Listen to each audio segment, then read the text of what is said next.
حي على الفلاح.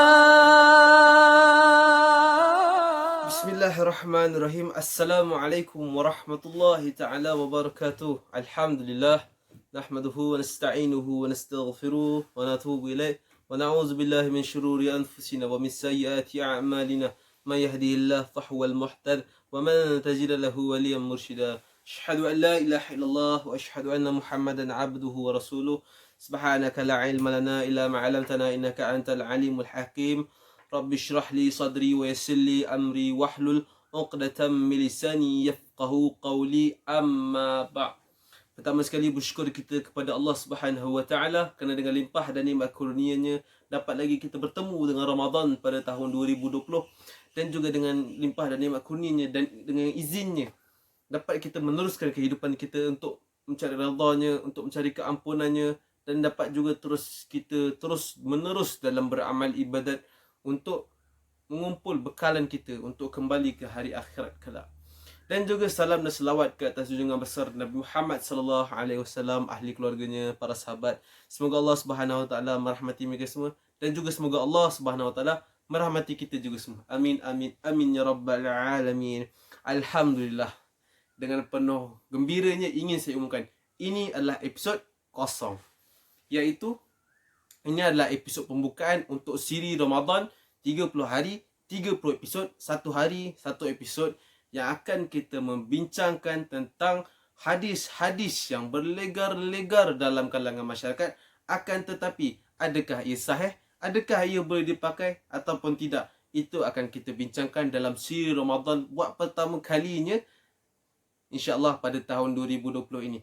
Jadi, episod kosong ini, #semak sebelum sebar, kita akan membincangkan, kita akan menerangkan serba sedikit berkaitan dengan apa yang dimaksudkan dengan hadis. Hadis, perkataan daripada bahasa Arab yang bermaksud baharu atau lawan bagi lama. Sedang daripada sudut istilahnya pula, hadis bererti sesuatu yang disandarkan kepada Nabi Muhammad sallallahu alaihi wasallam, sama ada dari segi perbuatannya atau perkataannya atau pengakuannya atau sifat-sifat fizikal ataupun sifat peribadi baginda Nabi Muhammad sallallahu alaihi wasallam. Hadis ini pula terbahagi kepada dua kategori, iaitu hadis makbul yang diterima dan juga hadis mardud yang ditolak. Dalam masing-masing ini juga terdapat dua bahagian, iaitu hadis makbul terbagi kepada dua, iaitu hadis sahih dan juga hadis hasan, manakala mardud yang ditolak terbagi kepada dua bahagian, iaitu hadis daif dan juga hadis maudhu'. Sebelum kita teruskan, saya ingin menerangkan secara ringkas apakah yang dimaksudkan dengan sanad dan juga apakah yang dimaksudkan dengan matan. Sanad, saya bagi contoh. Ini contoh saja. An Abu, an Umar, an Uthman, an Ali, anin Nabi sallallahu alaihi wasallam qala kaza wa kaza. An Abu, Umar, Uthman, Ali. Ini yang panjang-panjang ini ialah rantaian perawi. Ini ialah sanad hadis. Ini adalah permualan hadis. Jadi kalau kita dengar sanad tu maksudnya rantaian. Rantaian apa? Rantaian perawi yang panjang. An fulan, an fulan, an fulan, an fulan, an fulan. Itu ialah sanad. Dan matan, apakah itu matan? Matan ialah sesuatu yang hadir selepas daripada sanad. An fulan, an fulan, an fulan, an Nabi sallallahu alaihi wasallam qala, contoh, inna a'malu binniyat. Setiap perbuatan itu dimulakan dengan niat. Jadi, inna a'malu binniyat itu datangnya selepas daripada sanad. Itu ialah matan. Atau bahasa mudahnya, matan itu ialah teks hadis. Poin utama dalam sebuah hadis tu, matan dia, isi hadis tu. Isi hadis ialah matan. Jadi, secara ringkasnya, hadis sahih dan hadis hasan ni hadis yang tiada masalah lah. Kalau kita nak pakai, nak beramal dengannya, nak berkongsi dengan orang, tiada masalah. Akan tetapi, hadis mardud, iaitu hadis daif dan hadis maudhu', ini yang mempunyai masalah.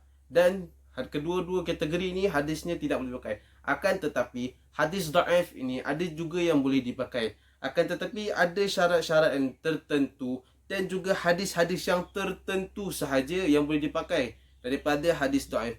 Sebagai contoh, hadis yang berkaitan dengan fadilat al-a'mal, itu saja yang boleh kita pakai dalam apabila berkaitan dengan hadis dhaif.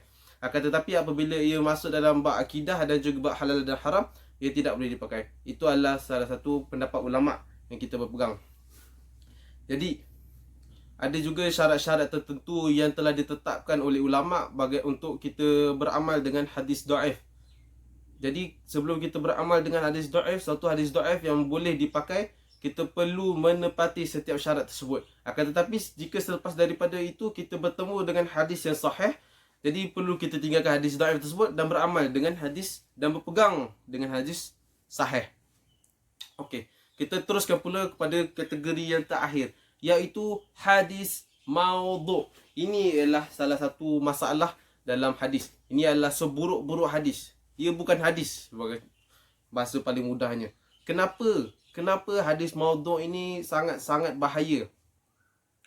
Rasulullah sallallahu alaihi wasallam ada bersabda, "La takzibu alayya fa innahu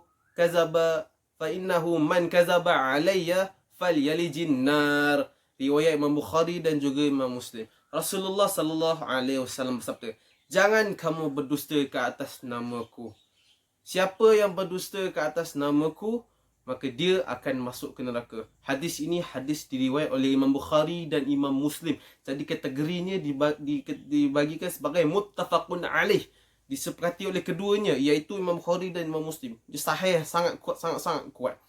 Jadi ini adalah satu ancaman daripada Nabi Muhammad sendiri berkaitan tentang hadis palsu. Jadi jangan sesekali kita menyebarkan hadis palsu, kerana ini adalah ancaman daripada Rasulullah sallallahu alaihi wasallam sendiri.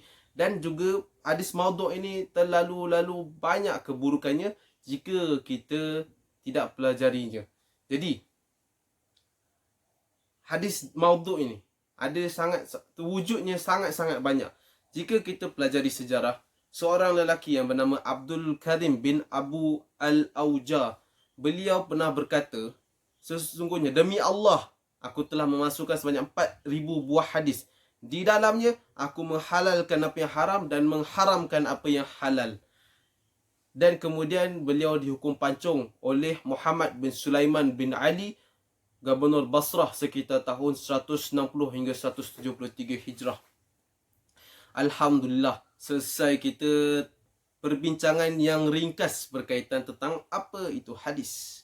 Dalam episod kosong, sebagai pembuka bicara kepada siri Ramadan, #semak sebelum sebar, insyaAllah kita akan membincangkan lagi hadis-hadis yang sangat famous. Sangat banyak kali kita dengar. Akan tetapi, sahih ke hadis tersebut? InsyaAllah kita akan berjumpa lagi dalam episod yang akan datang. InsyaAllah juga setiap hari kita akan post di Facebook, di Instagram dan juga di YouTube channel. Setiap hari, insyaAllah pukul 2.30. InsyaAllah kita jumpa lagi di episod yang akan datang. Kita akan sambung perbincangan kita di hari kemudian, InsyaAllah. Jazakumullah khair. Barakallahu fikum. Subhanakallah bihamdika asyhadu an la ilaha illa anta astaghfiruka wa atubu ilaik. Sekian, assalamualaikum warahmatullahi taala wabarakatuh.